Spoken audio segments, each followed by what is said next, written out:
Introduction aux problèmes d'optimisation. Les problèmes d'optimisation sont des problèmes dans lesquels il s'agit de déterminer la valeur extrême, maximale ou minimale, d'une grandeur. Nous verrons à la page 2 quelle grandeur il faudra maximiser. Énoncé du problème. Un fermier désire délimiter une passerelle de terrain pour faire brouter ses moutons. Il dispose de 2420 mètres de clôture pour construire un enclos rectangulaire le long d'une rivière, ici. Il n'utilise pas de clôture le long de la rivière, donc il utilise uniquement la clôture ici. La première question consiste à calculer le périmètre et l'aire de chaque champ.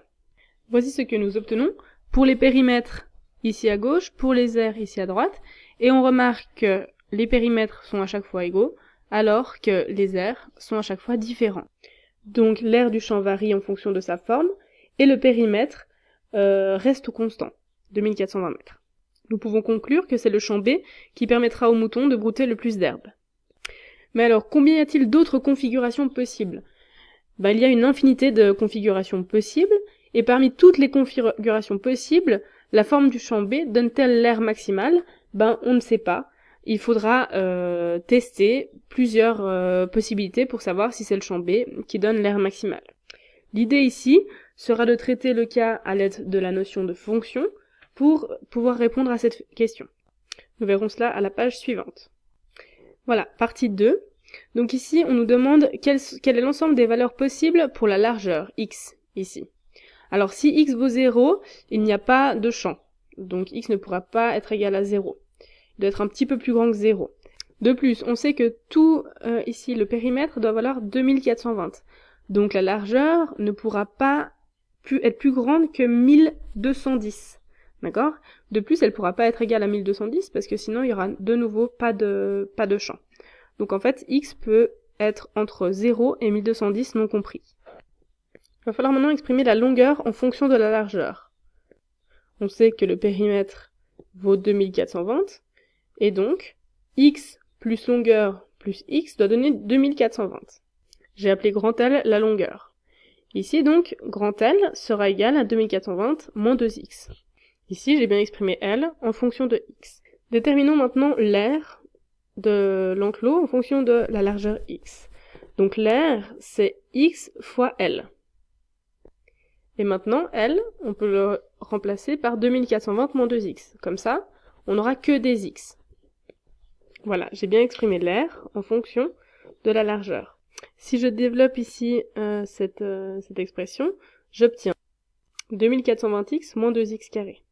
L'aire de l'enclos va donc varier en fonction de la valeur x. Je pourrais donc imaginer une fonction a de x qui représente l'aire de l'enclos en fonction de la largeur x. J'obtiendrai donc la fonction a de x est égale à 2420x moins 2x carré, une fonction du deuxième degré. Si je esquisse le graphique de cette fonction, j'obtiendrai une courbe qui ressemble à cela, avec pour coordonnée du sommet, moins b sur 2a pour la coordonnée en x, et puis l'image de moins b sur 2a pour la coordonnée en y.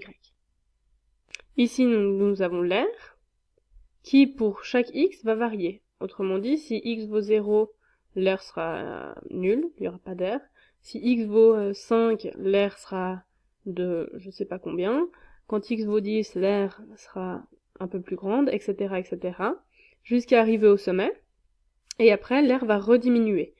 Quand x va être proche de 1210, x égale 1200, l'aire va être un peu plus petite, d'accord, que quand x vaut moins b sur 2a. Donc cette fois-ci, pour quelle valeur de x l'aire de l'enclos est-elle maximale ? C'est quand x vaut moins b sur 2a. b est 2420, et puis a est moins 2. Donc je remplace moins b sur 2a, et donc quand x vaut 605 mètres, l'aire sera maximale. Pour trouver les dimensions quand l'aire est maximale, il faut donc trouver grand L, la longueur, et puis après il faudra calculer l'aire maximale avec x égale 605 et la longueur qu'on aura calculée. La longueur sera donc de 1210 mètres, la largeur sera de 605 mètres, et pour calculer l'aire, il faut faire 605 fois 1210, ou alors prendre l'image de 605.